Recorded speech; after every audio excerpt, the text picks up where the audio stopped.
in this era where everybody is talking about how do you integrate chat GPT into your operations, what is it going to mean? And I want to link this back to a challenge that I know the hospitality and tourism industry is facing globally, and that is a manpower crisis at this point in time.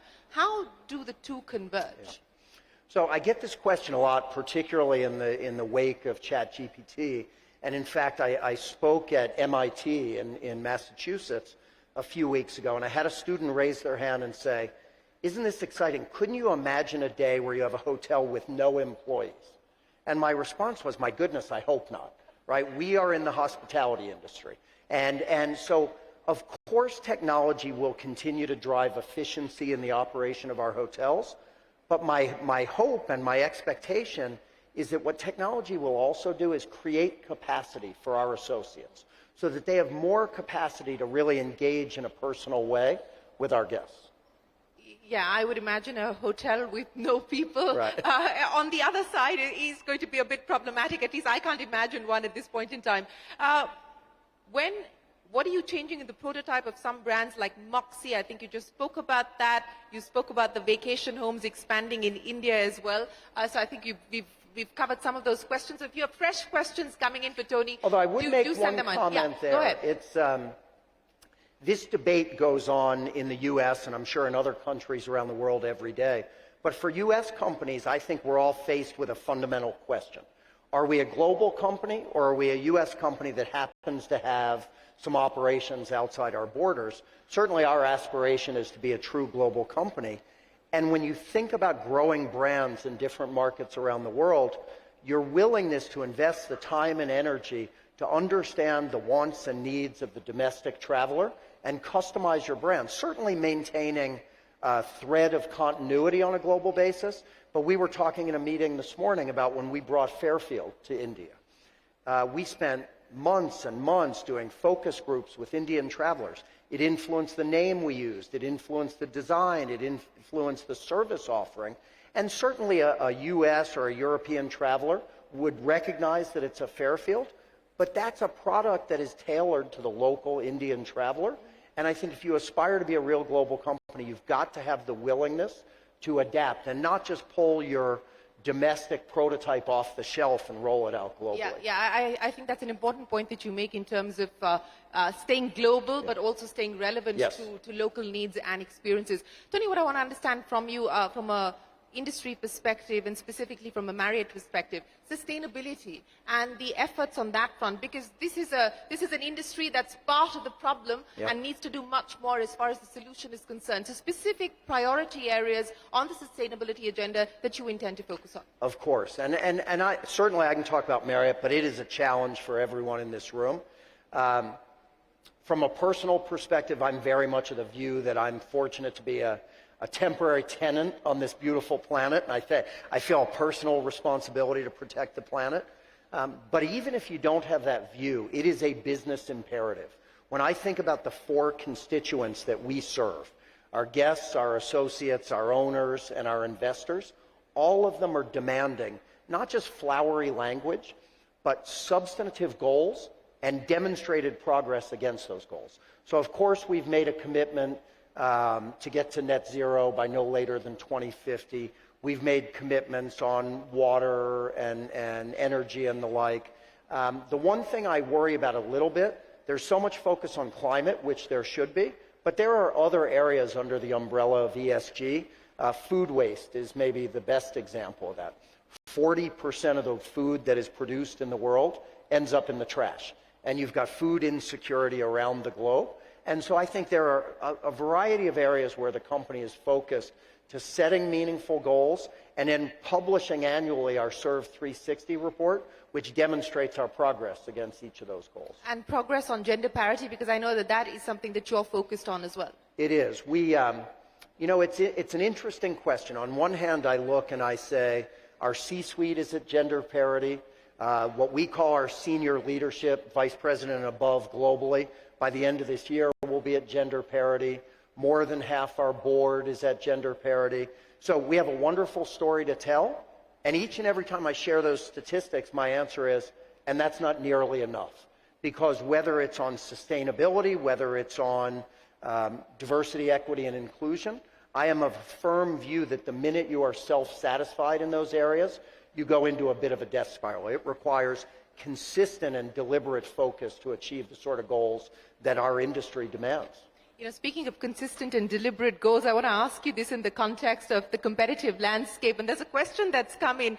What is your favorite hotel brand outside of the Marriott portfolio? And Chris Nassetta is here as well. So, you know, maybe you want to send out a shout out. Well, you know, my dear friend Chris is here. I won't say a Hilton brand, but they obviously have a particularly fantastic set of brands. If I had to pick one, I might say Hyatt Regency for a very personal reason. My very first job in the industry, I was a night auditor at the Hyatt Regency in Baltimore, Maryland. Yes. So I would probably say that. And what about an Indian brand?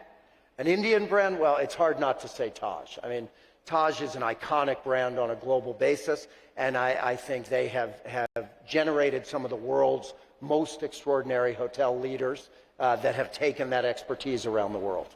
Well, I'm sure Puneet Chhatwal is here. There he is. That should bring a smile to his face. But, you know, in terms of trends that we are seeing at this point in time, and I know you have a daughter who is headed into the hospitality business as well, currently studying. But with this generation, the way that they're spending, what they're spending on, the experiential aspect of travel and hospitality, what are the trends that you believe that the industry and you particularly intend to focus on to capture this market? So this is another trend that started prior to the pandemic, the notion that more and more consumers are shifting their spending from consumption of hard goods towards experiences. And I think the pandemic acted as a bit of an accelerant. That was a trend that you saw in the younger generations. I think across age groups now, there is this deep appetite to invest in experiences. And so as we think about programming our hotels and growing our system, authentic and local are the buzzwords that we use often. If someone travels to India, they want to be with a team that is Indian, that can share their rich heritage. They want to dine on Indian food prepared by Indian chefs. They want to be shown experiences that they don't see in a tour book that are authentic and local. 99% of our associates across our 140 hotels here in India are Indian associates, and we'll continue to grow leadership in that way as well, so we can deliver those authentic experiences. Authenticity is, of course, going to be a big focus area as far as you're concerned. But, you know, some of the challenges, and we just talked about the high interest rate environment. I mean, the cost of money has gone up significantly. Do you believe that that's going to impact supply in the next few years, not just for Marriott, but for the industry as a whole? Yeah, I mean, right now what we see, the availability of debt for new construction on many markets around the world is probably the single biggest impediment to growth. I think whether it's us or Hilton, the big brands will get a disproportionate share of the debt that's available. But what you'll see as a result is an uptick in conversions. We talked on the fourth quarter earnings call about roughly a third of our signings and openings being in the conversion category. And the pandemic rattled the industry to its core. We saw our business drop more than 90%. And I think increasingly owners say the comfort of being able to plug into powerful global revenue engines, to get the benefit of the reach of the industry's largest loyalty program, that should continue to drive conversion volume, even in the face of a tough debt environment. What about pricing power? Do you believe that you will be able to continue to hold? We think so. I mean, in the fourth quarter alone, we saw global RevPAR up 5%, driven by 13% growth in ADR globally. So we continue to see strong pricing power. As I look into 2013, I think our RevPAR growth will be a bit more balanced with contribution from both occupancy and rate growth, but we continue to see strong pricing. Strong pricing continues for 2023. What would you put down as the single biggest risk that you're monitoring at this point in time, outside of the macroeconomic uncertainties and challenges that we just spoke of? I don't know that I would call it a risk, but maybe one of the most important focus areas for me is the health of our owners and franchisees. As I talk with my teams around the world, I say we should most certainly take a moment or two and celebrate RevPAR returning to pre-pandemic levels, but then we should quickly pivot and remind ourselves that many of our owners and franchisees are in a very different place on the recovery curve. I wish I could tell you that the expense side of the ledger froze during the 2 years of the pandemic, but it certainly didn't. And so the financial pressure that the owner community continues to face has to be top of mind for us. You know, since you're talking about that, this is a linked question that's come in from somebody. During the conference yesterday, it was discussed that hotel management contracts are one-sided for operators. What are your comments on this? I humbly disagree. And that answer will surprise no one. It is interesting. I sometimes get questions about the state of our owner and franchisee relationships having gone through the pandemic. And speaking from Marriott's perspective, I would submit to you, I think those relationships are stronger than they've ever been. Why? Because of the transparency, because of the collaboration and the communication that we had with our partners. It was as if we set aside some of the petty disagreements we have in the course of day-to-day business, came to the same side of the table to try to slay the common foe of the pandemic. And I think as a result of that collaboration, our relationships are as strong as they've ever been. And I would imagine that more work is going to be done to ensure that this continues to be a much more robust partnership and much more robust collaboration. Given all the levers that we just spoke of, in terms of the outlook for margins, in terms of the return on capital employed, what does the next 2 or 3 years look like? Well, without question, some of the margin pressure that we see as a result in certain markets of heat, light, and power costs increasing, labor cost increases, combine that with some floating rate debt where you're seeing real pressure on yields. In the short term, that pressure will exist. But again, speaking for Marriott, so many of our owners are long-term investors. They have made a decision to invest in an industry that by its very nature is cyclical. And so they have a much longer term investment horizon as opposed to trying to time the investment for the next quarter or two. Now, the responsibility we have is to help them navigate the areas of that cycle that create the most pressure on their business model. But I think all of us, and particularly if you had any questions about the resiliency of travel, those questions have been answered over the last 24 months. And so most of our partners tend to have that medium to long-term horizon that gives them quite a bit of optimism.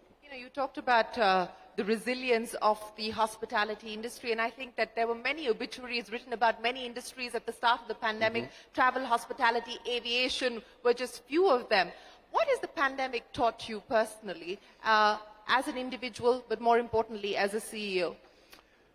Well, in terms of the industry, travel and the desire to explore the world has been embedded in humans' DNA since the dawn of time.